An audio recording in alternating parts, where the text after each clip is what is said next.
இயேசுவின் அன்பு. கிறிஸ்து இயேசுவின் நாமத்தினாலே உங்களுக்கு அன்பின் வாழ்த்துக்கள்.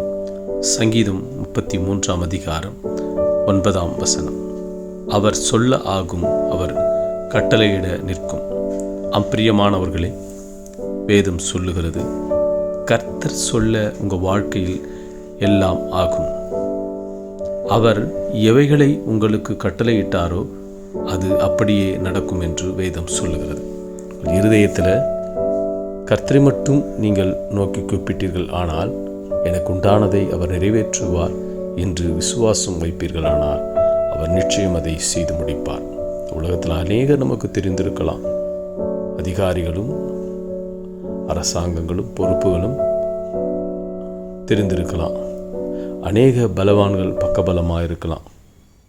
அநேக பணங்களோ எல்லாரும் இருக்கலாம் நமக்கு துணையாக. ஆனாலும் கர்த்தர் இராவிட்டால் ஒன்றுமில்லை. ஆனால் இவர்கள் எல்லாம் நாம் நம்பியிருக்கிறது எல்லாம் சூழ்நிலைக்கு தக்கதாய் மாறக்கூடியது, ஒரு நாள் மறையக்கூடியது. ஆனால் கர்த்தர் ஒரு நாளும் மாறுகிறவர் அல்ல. அவர் சூழ்நிலைகளை மாற்றுகிறவர்.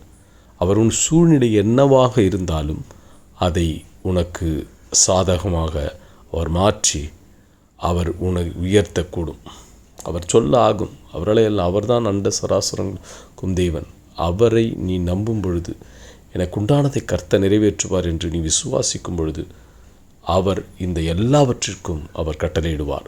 அவர் கட்டளையை நிறைவேற்றும்படியாக அவருக்கு சகல அதிகாரங்களும் இருக்கிறது. உன் வாழ்க்கையை மாற்றவும் உயர்த்தவும், உனக்கு சுகத்தை கொடுத்த பலனை கொடுக்கவும், உன்னை ஆசீர்வதிக்கும் தேவனால் ஆகும்.